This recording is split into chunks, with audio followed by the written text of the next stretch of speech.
n'a pas acheté un troupeau de chèvres. On a élevé des chevrettes, des bébés au biberon. Et en fait, on les a élevés au biberon pour humains. La base de notre élevage sont extrêmement proches de nous. Et on a des vrais pots de colle. Il y en a certaines qui reconnaissent leur nom. Et voilà, et on y est tellement attachés. Elles sont même en photo sur notre frigo. Voilà. Donc, bon, c'est peut-être un peu excessif, mais voilà, c'est juste un clin d'œil à notre histoire du début et à nos premières chèvres qui ont fondé l'élevage. Donc, c'est vrai que celles-là, on y tient particulièrement et elles vont passer leur vieux jour ici. Il y a 3 ans, on a un groupe de chèvres, enfin un groupe, non, il y a une petite, 2-3 chèvres qui ont dû quitter le troupeau, qui se sont un peu écartés et qui sont rentrés dans un ancien paillet.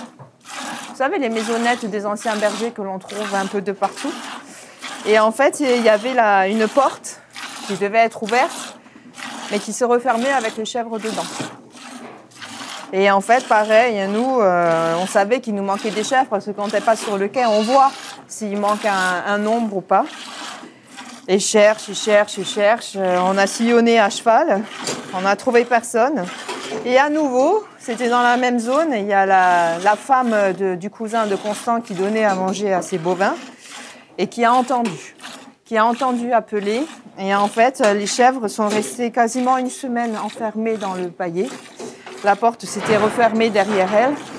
Et il y a eu une survivante, c'est la petite chevrette, qui était avec les 2 chèvres, qui a pu téter les 2 chèvres.